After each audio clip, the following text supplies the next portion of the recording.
Yeah. Let's go.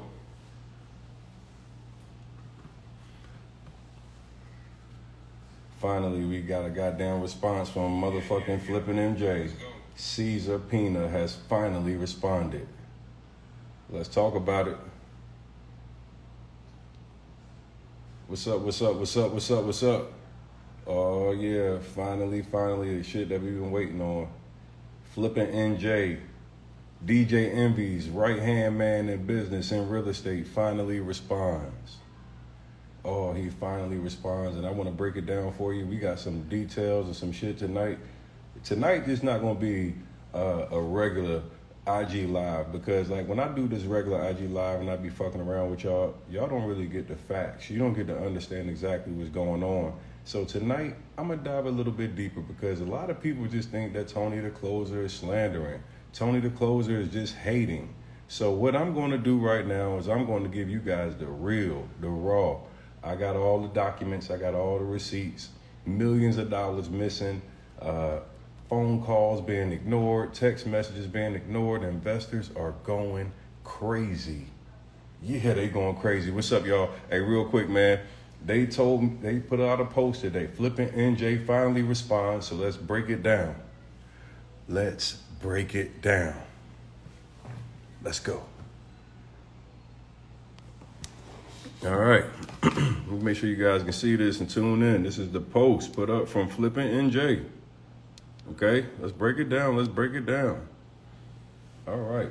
So I was not going to address this on social media, because this platform is used to tear people down, and I've always wanted to use my platform to inspire.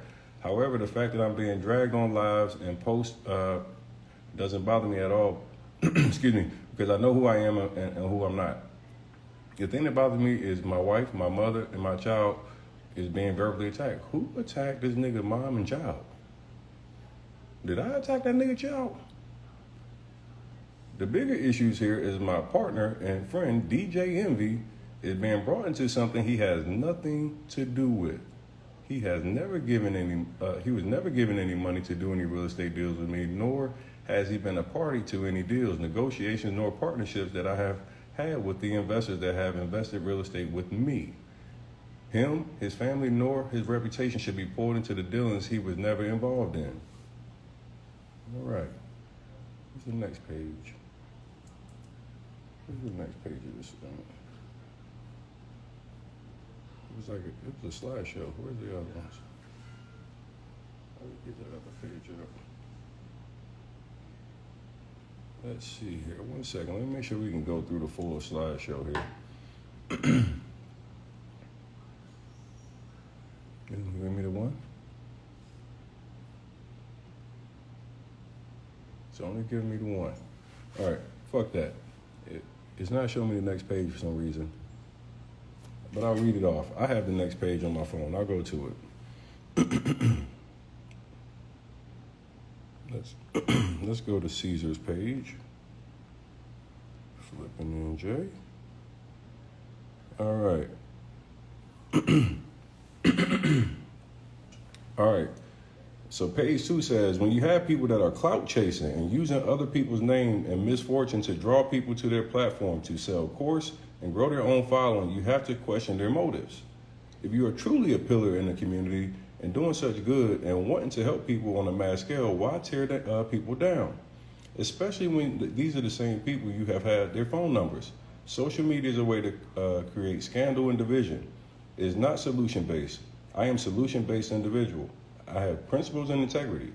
With that being said, I have done thousands of deals that have been extremely successful. When the market shifted, so did my real estate business. I'm not guilty of scamming anyone. I'm guilty of being a part of an industry that is not a 100% guarantee. So while the clout chasers chase clout, I'm going to be a man that I am and ask that those who feel like I've been wrong to them to get on a call with me and let's talk through how we move forward. My email nor phone number have changed. I'm not ducking anybody. I'm not dodging nobody. I'm busy over here trying to hold my empire together so these false allegations can stop. I ask each of you that have been on lives and posts recently to fact check. Do your research. Check your source. Research his background. You can't sweep someone else's door when yours is muddy. I'm not going to post your misfortune over the years because I'm into inspiring, not tearing another man down. Again, I'm sorry to my wife, my family, DJ Envy, Envy's entire family. I love you guys, and I'm sorry that individuals with nothing to lose are trying to bring you down. Cesar. All right. So that was Cesar's response. Cesar responds, y'all. He finally responded. We've been waiting on this response for so goddamn long. All right. So let's talk about it. I just wanted to make sure, because a lot of people just happen to think that TonyTheCloser is out here hating. You know, that's what I do. I just hate and I tear people down. So let's just go here and let's just do a little digging. Why don't we? Let's just do a little digging. Let's start here. My bad. Let's start here. I'm gonna make sure you guys can see this because it's important that you guys can see what's happening. Because, you know, a lot of people like to talk that bullshit and say, these are clout chasers. These are people that are hating and trying to tear me down.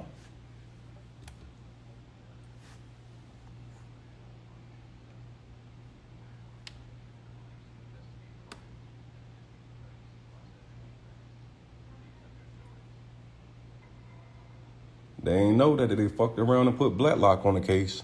See, you niggas done fucked around and got Blacklock involved.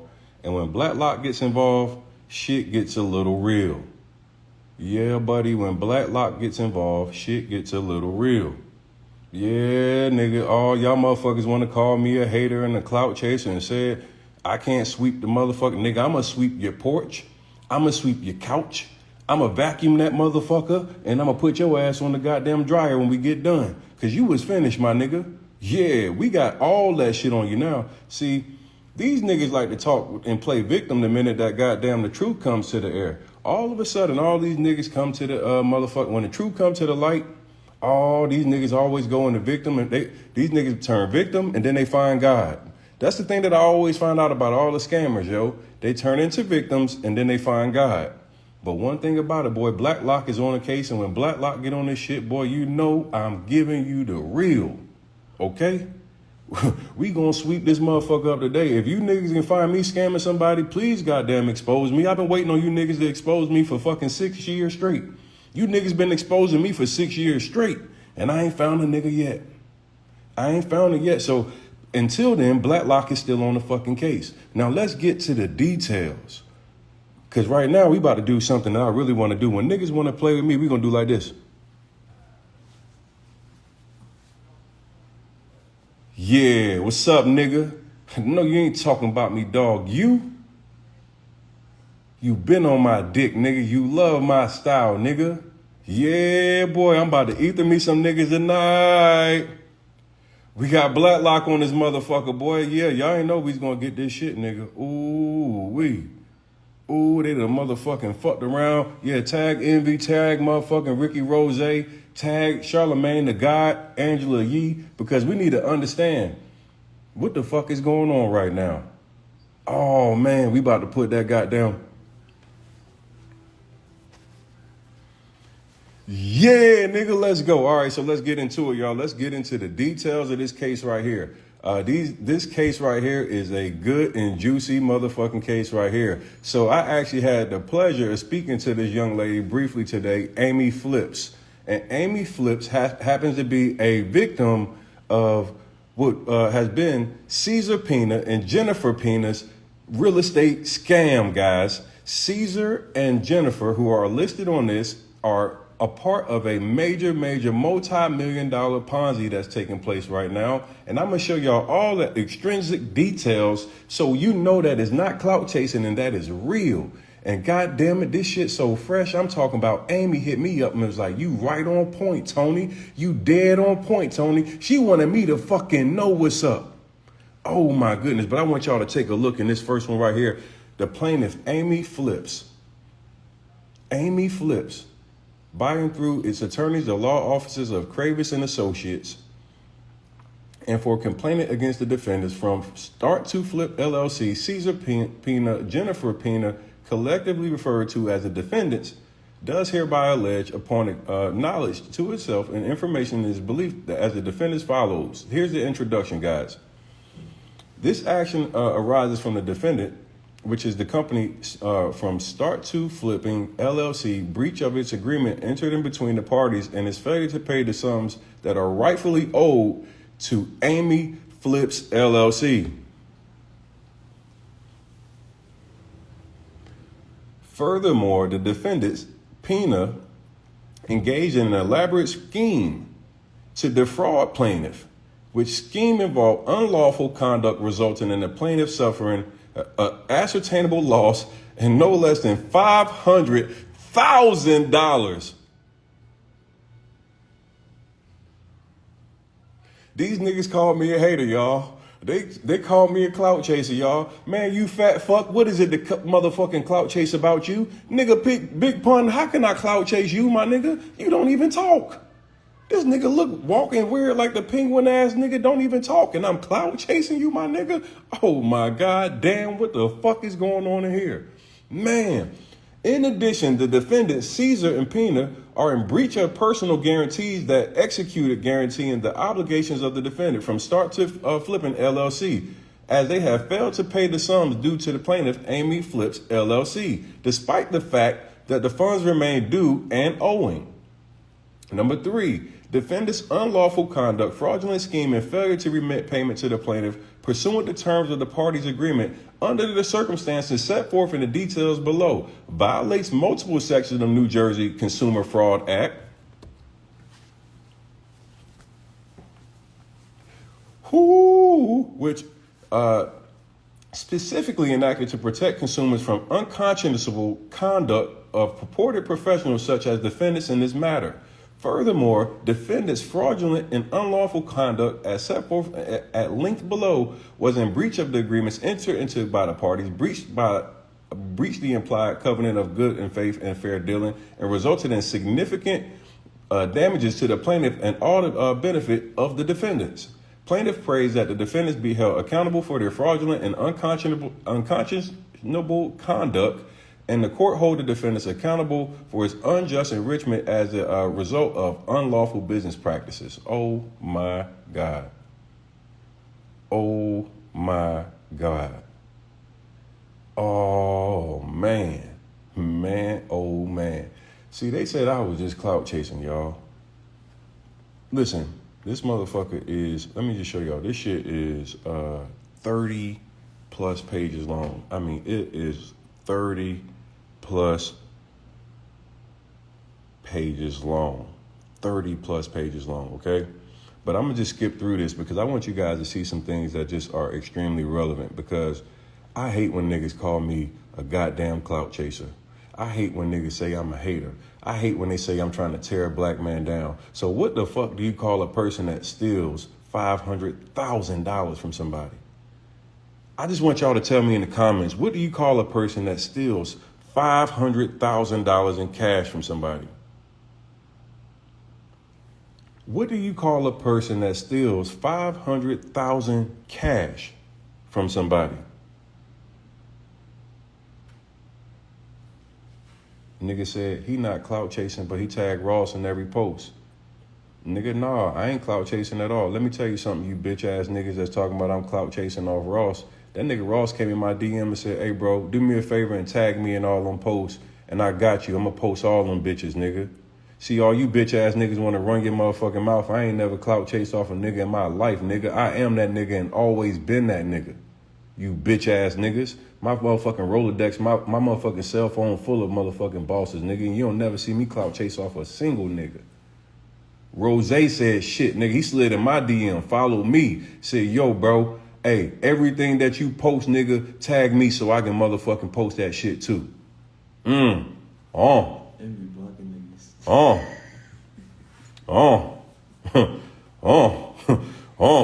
that's gonna make y'all niggas, that's gonna hurt y'all nigga heart. Y'all bitch ass niggas wanna talk that shit, nigga. Yeah, I ain't that nigga, but you on my page watching right now, nigga. You's a dick eater. Yeah, nigga. Yeah, nigga. Nigga talk that fuck shit to me, boy. Yeah, boy. Talk that shit, nigga.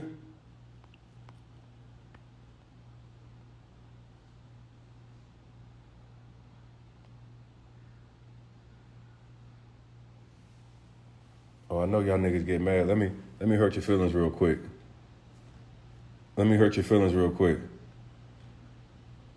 Hey, I want to meet you at the car show. Got 2 tickets for you. Oh, from the boss. What'd he say? Let me make sure. What'd he say? Good shit. I'll spread the word. We're going to repost this every day for a month straight. Man, don't you bitch ass niggas ever play with me, nigga. Don't you bitch ass niggas ever play with me, nigga. Hey, nigga, don't you ever play with me, nigga. I ain't never clout chase a motherfucker. Eat a dick, nigga. Yeah, that's what now back to it. All right, just put you niggas in your place real quick. All right, so let's get back to the action right now. Count 1 in this case is literally violation of New Jersey Consumer Fraud Act. The plaintiff repeats and realleges and restates the allegations in paragraph 1 through 53. All right, check this out. Defendants have engaged in unconscionable commercial practice, deception, fraud, false promise, and misrepresenting by deceiving the plaintiffs into contracting and providing the capital in the combined amount of $500,000 under false pretenses for work the defendants never intended to, nor did they actually complete.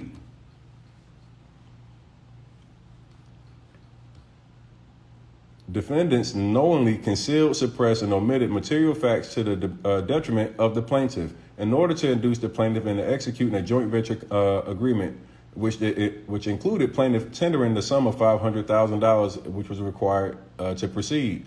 Defendants made material misrepresentation to the plaintiff in order to induce her into executing a joint venture agreement, both which required plaintiff to tender significant monetary sums in order to proceed. Defendants engaged in a pattern of unconscionable and unlawful conduct, all of which violated New Jersey Consumer Fraud Act. Defendants engaged in unconscionable and unlawful practice by requiring and accepting and failing to repay plaintiff in a principal sum amount of $500,000 received from the plaintiff and contracted interest return an amount of $100,000. So they also played them out of the extra $100,000. Even after the defendants knew or should have known that the plaintiff funds were acquired under false pretenses as a result of defendants' unlawful acts in violation of the New Jersey Consumer Fraud Act. The plaintiffs have suffered significant damages, which continue to accrue interest to the date. All right. As a result of this unconscionable conduct and the violation of New Jersey Consumer Fraud Act, has suffered actual damages in the amount of $570,000 plus interest, attorney fees, and costs, which are approximately caused by the defendants. As a result of the defendant's unconscionable law, a violation of the New Jersey Consumer Fraud Act, the plaintiff shall be entitled and awarded to treble damages for all damages sustained, which were approximate, now I can't even talk right now, caused by the said conduct. All right. Count 2, breach of covenant, good faith, and fair dealing. The plaintiff repeats, realleges, restates all the things in 1 through 62. Where we go to where's the good shit at? The defendants failed to act in a way that was honest and faithful and agreed upon purposes of the agreement entering the plaintiff. Where's that good one at? Oh my goodness, this is so good, man. Defendant failed to act in a manner consistent and reasonable expectations of the party's regard. Where is the line item that I'm looking for? Okay. From the outset of the relationship between the plaintiffs and the defendants were aware of the fact that the plaintiff lacked expertise and knowledge concerning the business of real estate flipping. With knowledge of plaintiff's background, defendants made numerous misrepresentations, false promises, and deceitful statements in order to induce the plaintiff to proceed and propose transactions.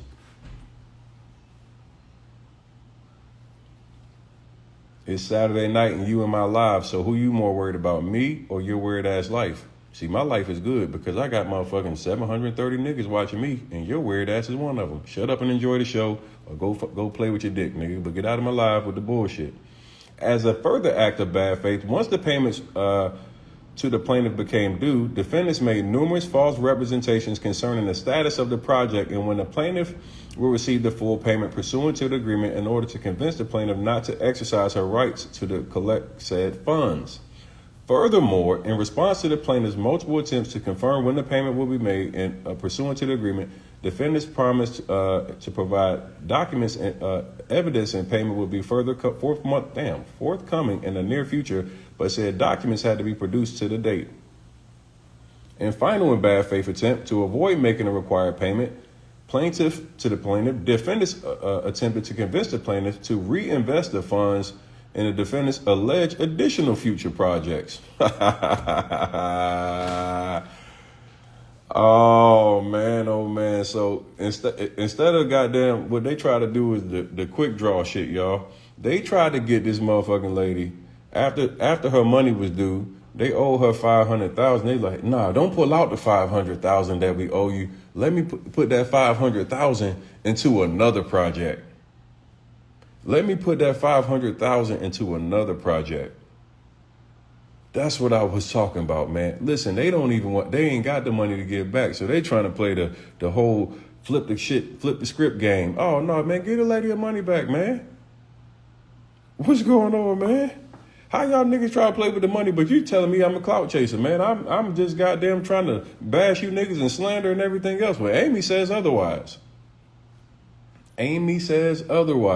So when her money is due, you got every excuse in the world not to pay her back, and then try to get her to reinvest it into something else? Nigga, please. Somebody said read 69. Did I miss 69? What did I miss on 69? Defendants made numerous statements concerning past performance and celebrity connections to deceive the plaintiff and to induce her into providing the requested funds and enter. Oh, how did I miss that? Damn, my bad, y'all. Listen to this one. The defendants made numerous statements concerning past performance and celebrity connections to deceive the plaintiff and induce her into providing requested funds and entering into the agreement.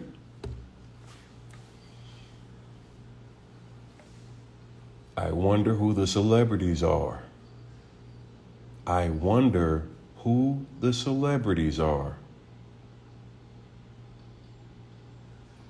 Amy will be coming to the live. She was at the mountains today. She said, but I don't feel like dealing with it right now. But she said she'd hit me back. But oh man. So who are these celebrities that they are referring to? We want to know. Oh, we want to know. Oh man. Man, this shit is crazy. Listen to this, y'all. This shit is so crazy. Listen.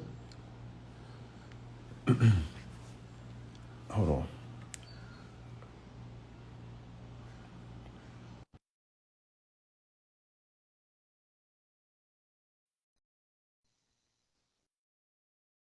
DJ Envious. Yo. You. Can you hear me clearly? Can you hear me, Eli? I can hear you. I just want to make sure that you can hear me. Come on. Wait, I can hear. See, look, the audio's messing up again. You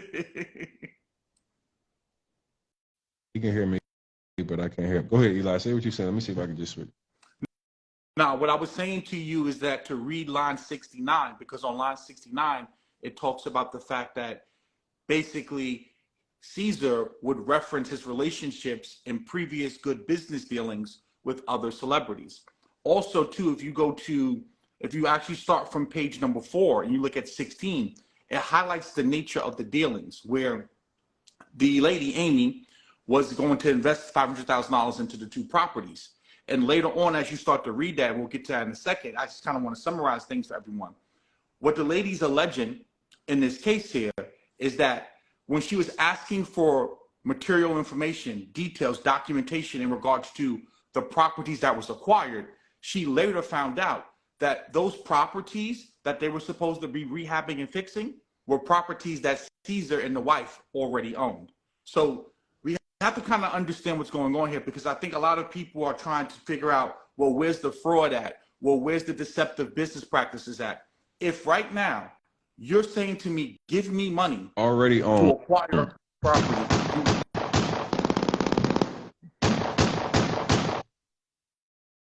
Yo, you playing? Is everything good over there, bro? Oh, see, we're gonna probably have to start over because you're scrolling through, but I can't hear nothing you're saying. Yeah. We good. Yeah, so we good. So what I was saying is that what the lady's alleging is that the money that she gave him to acquire the properties, they never used the money to acquire the property, and they never did any work on There that you go, Eli. alleged I had property. made a mistake muting my mic. Can you hear me? Yeah, I hear you now.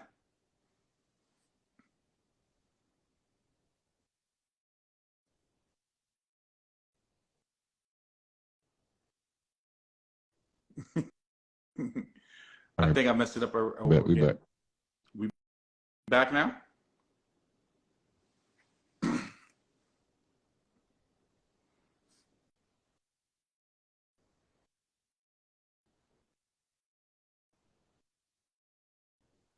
Yeah, we're good. One Go ahead, more. Eli. You got it. Yeah, so what I was saying is that if you actually look here and you start reading from line 16, it says defendant Cesar Pina represented that if plaintiff provided $250,000 for the purchase of the first property located on Maplewood, New Jersey, defendants would be able to complete the renovations, sell the renovated property, and return the plaintiff her money plus an additional 20% within 5 months.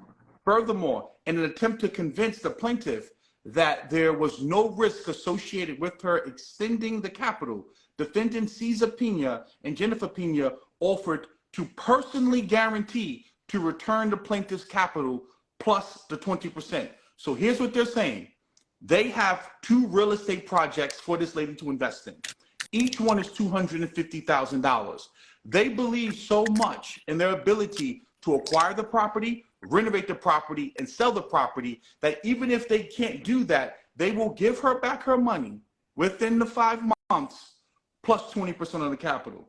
So again, defendant Cesar Pina and Jennifer Pina offered to personally guarantee and return the plaintiff's capital plus 20% if she agreed to provide the requested capital for the Hawthorne property. On about September 7th, 2022, defendants provided plaintiff with 2 agreements entitled Joint Venture Agreement, memorizing the terms of the proposed deal. Defendants Cesar Pina and Jennifer Pina also provided the plaintiff with a personal guarantee. Again, we covered that already. So, upon the information and belief, the defendants never intended to utilize plaintiff's capital for the purchase of the Maplewood or Hawthorne properties, as same were already owned by the defendants. This is on line 25. This is very important here. And what it's saying here is that they never allegedly were planning on using this lady's money to acquire the property and renovate the property, because they had already owned the property prior to going into business with her. See, so this is not about selling a course. And I think that a lot of you are missing this here. These are individuals who are taking people's money with the intentions of, I'm going to go out here and acquire property, renovate the property, and sell the property. Here's the thing. When they got the money, they never used the money allegedly to go and acquire the property. You know why? Because they had already owned the property themselves. And see, that's where the deceptive nature and the fraud comes into play, because here it is, you're making a person think that you're going to take their money and buy property, but you never take the money and buy the property. So now the next question needs to go, where did that money go to? Did that money go to pay other investors back that you were making the same promises to? Now, doesn't this sound a lot like who? Greg, Big Business Parker? Doesn't this sound a lot like what was happening with Cleveland, where you would give the money to him and then he would say, hey, I got a house for you? See, people keep saying, why do you throw other people's names into this? Because what you have to start to see here is that there's a pattern of behavior. There's a pattern of behavior. Now, he put up in the post, he said, my number, everyone has my number. If you're an investor and you're trying to reach out to me and you know you're trying to get your questions answered, right here, let's get to the line. It says, it wasn't until October 3rd, 2022, the defendant provided the plaintiff with what the purported to be the draw schedule for the projects. Upon information and belief, the draw schedule provided by defendants on October 3rd, 2022 was fictitious. So basically, this lady's asking for a breakdown in regards to what's going on with the deal, when I'm going to get paid, and what they provided her with was actually fictitious. On line 32, it says, between October 3rd, 2022 and mid-November 2022, defendants failed to communicate with plaintiff and or respond to plaintiff's communication attempts. So when he says to you in that post that anyone can reach out to him, the lady Amy was trying to reach out to him. She could not get a response from October 3rd, 2022 to November. Now, I want you to think about that. You just gave someone $500,000. You're asking them to provide you with documentation as to what's going on with your money, when you're going to get paid. And they go for over a month and they do not respond back to you.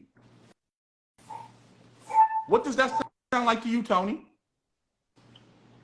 You might get hit with the Rico. Right? But see, now it gets even better. Between November 2022 and January 30th, 2023, the plaintiff waited for the Maplewood and Hawthorne projects to be completed and was made to believe that all was proceeding as planned.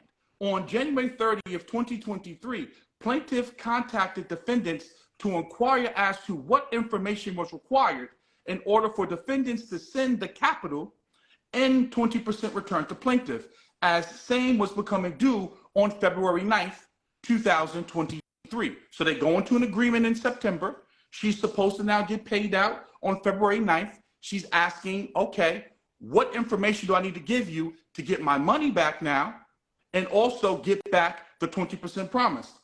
In response to plaintiff January 30th correspondence, defendant Cesar Pina advised that he needed some additional time due to the fact his father had passed away and he was grieving. So now, mind you, he doesn't communicate with her for over a month. Now we're getting into February. It's time for her to get her money. This is all alleged in the court documents. She's asking where to send the money to. He's now saying to her, I need more time. My father passed away. So what do you think the lady does? You think she puts the pressure on him? You think she's an asshole? No. Because see, one thing about us, about as black and brown people, we understand shit happens. You know what the lady does? After being ghosted, after being given a runaround, after being given fictitious paperwork, she extends it and gives him some more time to get things right. Let's keep going forward. Plaintiff then sent numerous, now this is from January 30th, plaintiff then sent numerous follow-up correspondence to defendants on February 13th, 14th, 15th, and 16th, and the 22nd, inquiring about the status of payments she was due, as she was now past due.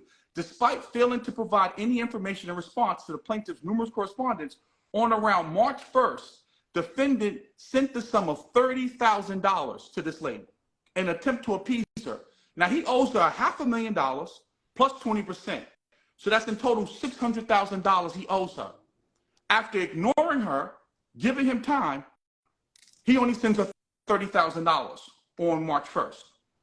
Then it goes, it says, plaintiff subsequently sent numerous correspondence to the defendant between March 1st and March 22nd, requesting detailed information as to the status of the projects and when defendants will be making the required payments and past due payments. Defendants failed to respond to plaintiff's numerous inquiries and did not provide any of the requested information. As a result, defendants failed to provide plaintiff with the funds to which she was due and or requested. Plaintiff was forced to send a formal demand through counsel demanding the overdue funds and previously requested information. In response to the demand letter from the plaintiff's counsel on about March 31st, an associated defendants called plaintiff and advised defendant Cesar Pina had lost his phone and had been unable to respond to her messages. So they're giving her the runaround now for her money. Doesn't that sound a lot like big business? Come on, baby, it's big business. We family here. They take you on a PJ. Come to the seminar. Come be a part of the mentorship group. It's the same play over and over and over again. Now When didn't big business say, man, listen, man, I'm gonna give you 10K in 6 months. 6 months come now. Now you want your money. Now they don't have your money. Now they're giving you the runaround. Now the grandfather passed away. Now the dad passed away. Right? Now they're grieving. Now he lost his cell phone. What's next? Hold on. The dog ate his Hold on 1 fake second, car? Eli. I just gotta, join in a little bit.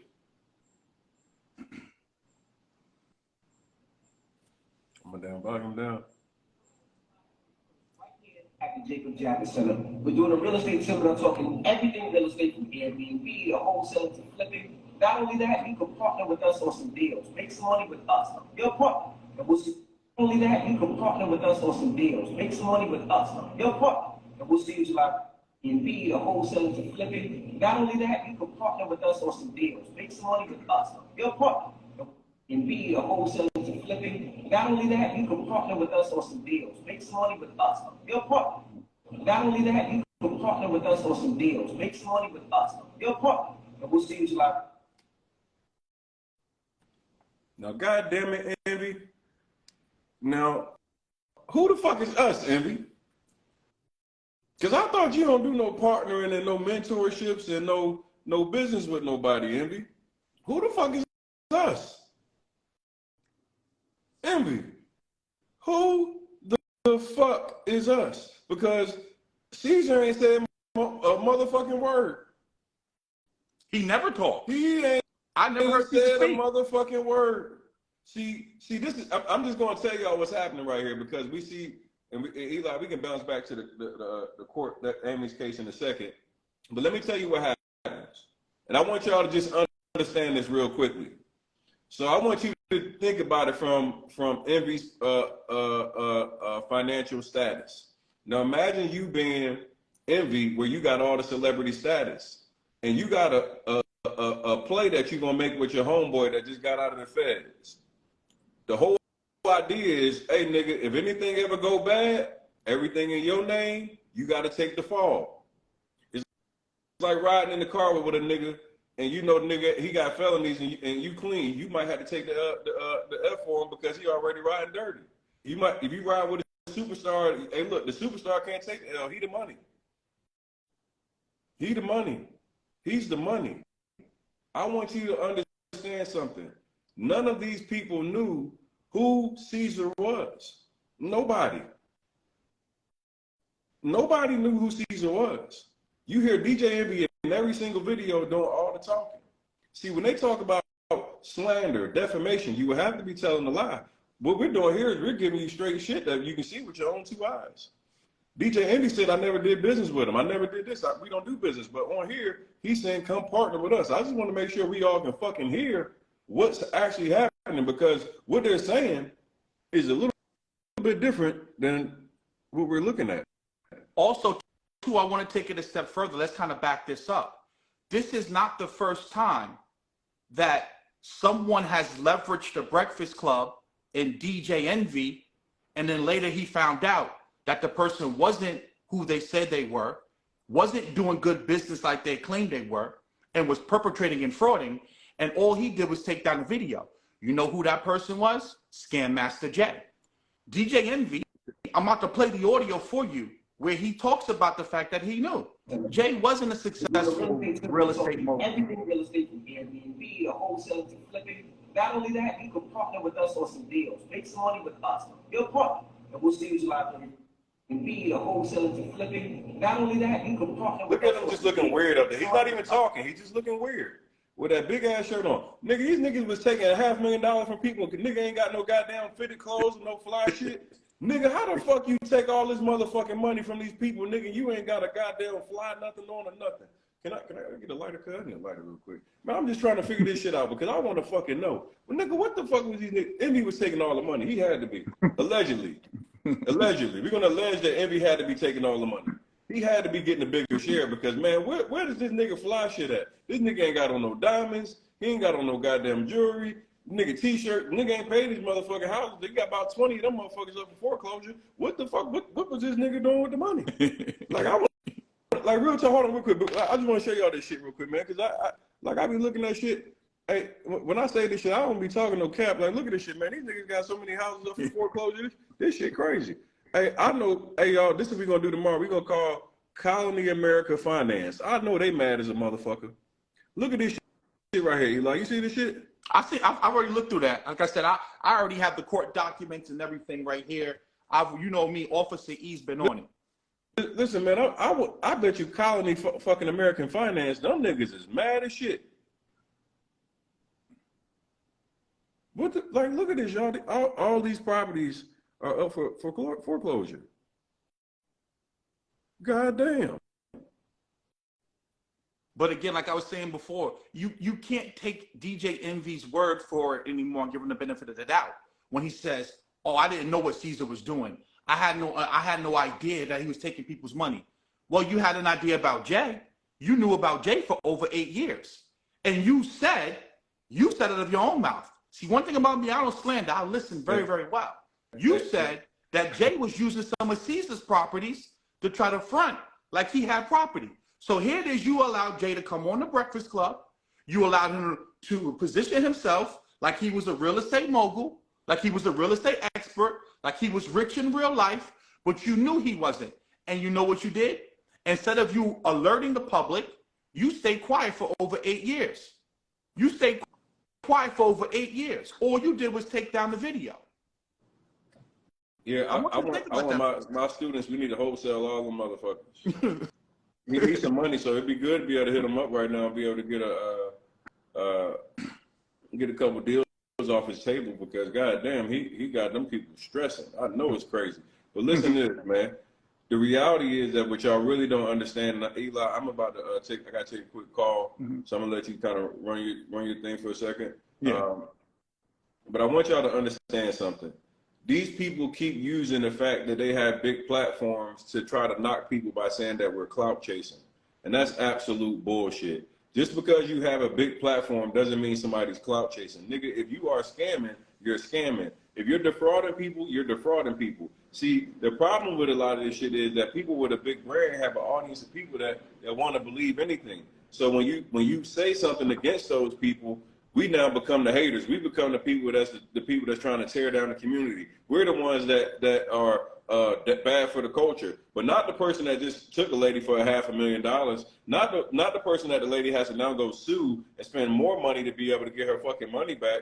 Not the people that's actually taking from the people. See, it's so weird to me that you guys are so fucking enamored with somebody that has celebrity status that you lose your ethics and your morals. See, that's how I know some of you niggas will actually put a dick in your mouth and suck it. Because you don't give a fuck about having principles as a man. You give a fuck about somebody's clout. You give a fuck about somebody's money. You give a fuck about what they goddamn, you feel like their status is. Because there's no way as a man you could look at somebody that's doing flat out wrong shit and think it's okay. See, I noticed that you guys are always trying to speak up against the niggas that's talking the truth. See, why would you talk against a nigga that's saying, hey, this is wrong? Like, why would you call a nigga a hater that's stop calling out somebody that's taking millions of dollars? See, in my DM, just so you niggas know, it's over $12.2 million in victims in my DM. And this has only been 48 fucking hours. So in 48 hours, it's over $12 million in fucking victims. $12 million of people. See, the problem with you niggas is it doesn't matter until somebody steals your money, and then you just like all these hardcore gangsters that I'm talking to on the phone. Now you in my DM saying that nigga got me too. Tony, tell me, call that nigga out for me, bro. Because I got some of the hardest gangsters right now in my fucking DM telling me about their fucking how they got finessed. See, it's always the crazy shit when I see somebody talk shit about Eli or me. Oh, it's Officer Eli. Tony's a hater. He's a clout chaser. He's always at it with somebody. But here's what I want you to fucking find out. Find out when I took $100 grand from somebody and then give them their money back. Find out when I motherfucking told somebody I was going to fix your property and didn't do it. See, you niggas is okay with all the fuckery, but you don't want to talk about the niggas that's actually standing up for the people that don't have a voice. The issue at hand isn't the people that's speaking up about it. It's you niggas.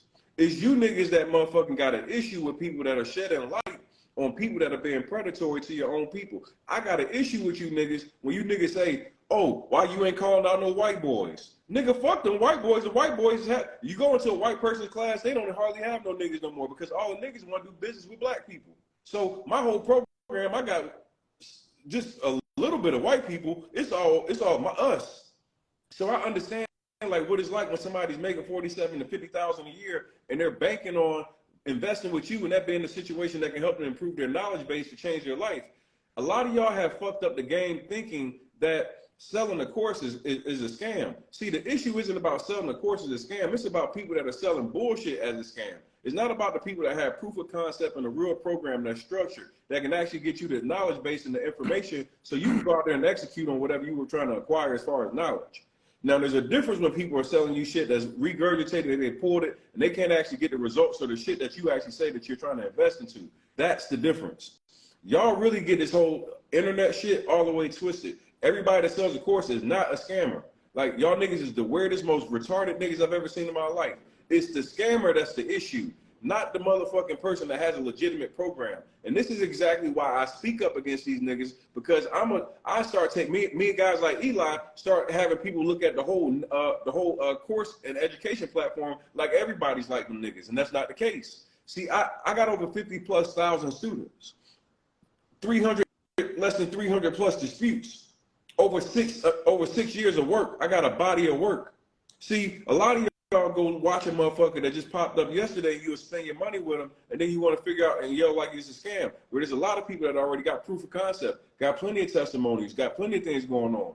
See, it's the difference between the person that's actually out here educating and the person that's scamming. You gotta understand the difference between the two. Hey, Eli, let me hop real quick. You got it for a second. Yeah, and I want to build on that point that you made about the fact of people who are selling a course. Selling courses are not a scam. I purchase courses all the time. I've showed you guys this before. Like, the only way that you're going to stay educated is by continuing to keep learning new technology, learning new information. The day that you stop learning is the day that you die. Like right here on Udemy, and this is just one platform, and I showed you guys this the other day. Look at this. I have tons of courses that I've purchased. I spend thousands of dollars. If you ever worked in a professional setting, there's something known as continuing education credits that you have to go out here and keep educating yourself. Artificial intelligence comes out. Guess what? You need to know that. When we're talking about big business and we're talking about Cesar, this is not about a course. This is about services that they were supposed to provide. They were supposed to go out here and acquire properties for their investors and rehab those properties, sell those properties, and then take their cut and give the investor back their money plus whatever percent that they added onto that. That has nothing to do with the course. Now, some of you are saying, oh, well, people need to be more educated. Understand, the minute I give you my money, at that point, I could be the most educated person in the world. If you are out to scam and do fraud, you are out to do scam. You are out to scam and commit fraud. So if I gave you $500,000, I could be the savviest investor in the world. If you don't take that $500,000 and go out and invest it and do like you said you're doing, you're the one that's committing fraud. You're the one that's deceiving, which is why we are here. Because if you read the actual documentation that I was reading to you, it's very clear what happened here.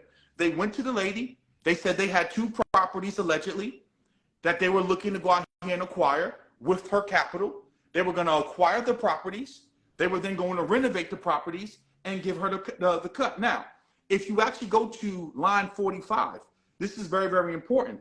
The plaintiff, who was Amy, she said, despite the plaintiff's numerous requests to see a copy of the purported purchase agreements, defendants have failed to provide copies of same to date.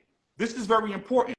When Amy allegedly was asking Cesar and his wife to provide the actual purchase agreements for the homes that they were supposed to purchase, they could never provide them. See, business is very simple. If I come to you and I say, I'm going to go buy a home, and you give me money, you can prove you sent me the money, so then I should be able to prove I purchased the property. Like a lot of you are sitting here trying to make it seem like, oh, how do we know that he scammed the person? If I give you money to acquire a home and you never acquired a home, or then we come to find out you owned the home the whole time, then you were trying to hustle me. And see, that becomes a problem because now at the end of the day, you didn't get to home and do what you were supposed to go and do. So now, where did that $500,000 go? Did that $500,000 go to paying other people? Because see, now this ties back to big business. When people say big business made me right, I got my money back. Doesn't this sound a lot like a Ponzi scheme where I get a new investor's money to come in? I tell them, hey, I'm going to buy a property, but I never buy the property. Instead, I take that money and I pay back old people that I owe. But see, here's the problem with the Ponzi scheme. Eventually, you run out of new money to pay back old investors because there's no real estate transactions happening. So this is why now when he says in his post, oh man, people can reach out to me, they can call me. The lady Amy, who I'm pretty sure has text messages, has phone records, is saying she tried to reach out to you on multiple occasions. You then said, my grandfather or my dad passed away, I'm grieving. Then you said you lost your phone. You gave them every single excuse possible. Now, when it goes to the DJ Envy situation, see, one thing about me, I don't just throw people's names out there to throw people's names out there. I don't believe in trying to slander people. I don't go out here and try to use people's personal mishaps or whatever against them. DJ Envy stated that he knew that Jay was not a successful real estate investor and was not a successful realtor. And instead of coming out here and making the public know about this years ago, he stayed quiet. Because had he let people know about who Jay was and what Jay used to do, then Jay would have never been able to get $14 million for the trust fund. Now, if you don't believe me, I want you to listen to what he says right here. This is the clip. You can go on YouTube and you can find this clip right here. Listen to this. As I know we've both been. And we're getting some of these guests. How do you realize, or how do you figure out who's telling the truth and who's not? Because I know we've both been in the industry before where people say they do something and you look in the history like, you ain't really do nothing. So how do you, we actually had somebody on the show before that was, I didn't bring him up here. Charlamagne didn't bring him up here. 105.1 is the Breakfast Club. Good morning. We have a special guest and somebody that's going to teach us about buying and owning homes. That's right. Envy, you know all about this. Yes, I heard. My friend Jay Morrison is here. He's also my brother.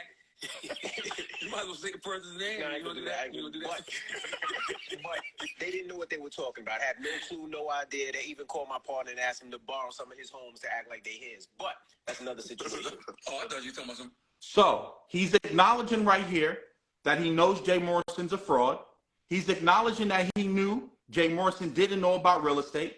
He's acknowledging right here that Jay Morrison borrowed properties from Cesar, but yet he never came public and said nothing about it. He just simply took the video down. On the call that we were listening to, he also spoke about big business being a scammer, that he knew he wouldn't want to be on the stage of big business. So now, how do we know now that you didn't know about Cesar? So you knew about big business, you didn't warn the community. You knew about Jay Morrison, you didn't want a community, but we're supposed to give you the benefit of the doubt with Cesar, that you and Cesar are sharing the same office and you didn't know about this? See, it goes to show you that there's a problem. Right now, any platform that you see that's not talking about big business, that's not talking about DJ Envy, about DJ Envy and the Cesar thing, you need to be looking at them with a side eye right now. Any person right now, any large platform that you see that always is highlighting entrepreneurship, that's always talking about the culture, that's always telling you that they're doing it for the people, if they're right now not saying anything and they're silent, you need to look at them with a side eye. You need to start questioning what are their true motives? What are they here for? See, one thing about me, it's not good enough to just take the video down. See, because let me tell you something. The way that the internet works and the way that media works, you don't bring someone on your platform unless you can benefit from them. You don't bring a person on your platform because you want to be nice. You bring them on your platform because they already have a following. So for example, if I got 40 or 50,000 people that follow me and you have somewhat of a platform and you invite me on as a guest, we're going to cross-pollinate each other's audiences, right? So I'm gonna be able to tap into your audience and you're gonna be able to tap into my audience. And even if they don't pay you directly to get on your podcast or pay you directly to get on your platform, you're getting paid with the new viewers that's coming on, because it's hard to acquire a new audience, a new viewer. So you don't have to spend money to get that new viewer. So now what happens is that you got new people viewing your podcast, new people viewing your show, because that guest has a following. Then y'all can go into some type of a joint venture to sell tickets for a conference, or to go on some type of affiliate partnership or agreement. So when people say, well, I'm not getting paid directly, it doesn't mean that you're not getting paid through AdSense dollars. It doesn't mean that you're not getting paid when you get more people to sign up for your courses or your events. See, at a certain point, we have to be mindful of what we're watching here and just be honest. Because see, I love when people say, oh man, Elon, Tony are clout chasers. So when you use Rick Ross as the headliner at your event to drive more sales, that's not clout chasing. When EYL went out here and made a video about Grant Cardone, when Grant Cardone said that he wanted to target urban black males with slang, that's not clout chasing.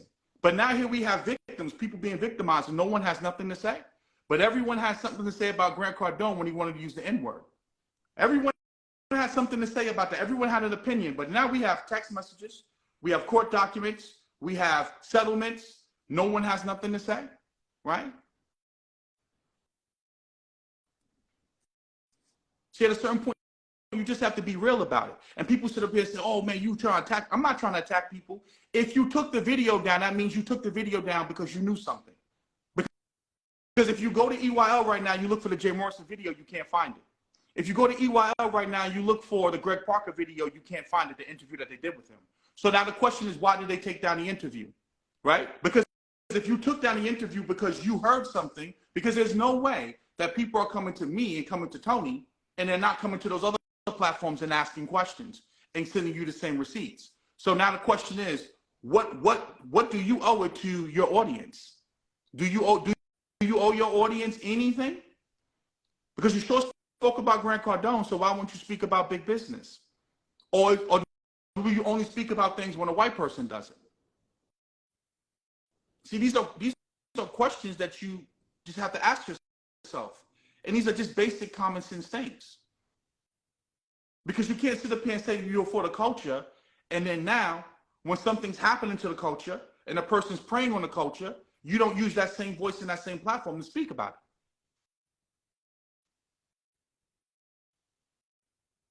it. Right?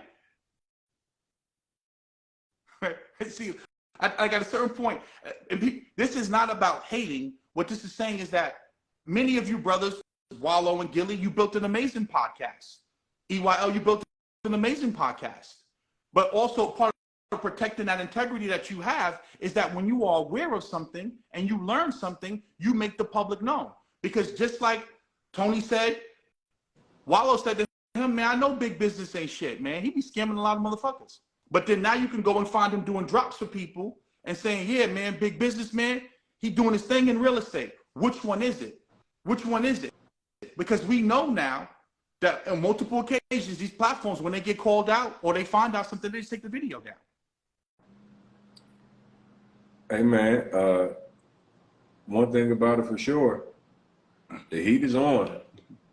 The heat is on. I'm getting some calls, man. We got some big dogs hitting me up. Boy, it's going down. Hey y'all. So we obviously seen Amy's case. We can see the foreclosure properties. We can see a full lawsuit. So I guess you got, my next question now is, because I was told that we were clout chasing. I was told that me and Eli were clout chasing. We were hating on some brown people that's trying to come up and help the community. Now, if you got multiple people with the exact same story as Amy, others that can't even come out and say anything because they're street niggas, I want to know, is this something that you guys would deem as being for the culture? Is this something that you guys would like to have happen to you? What would you do if you invested $500,000 with somebody and you found out that the properties that you were supposed to be working on, they already own?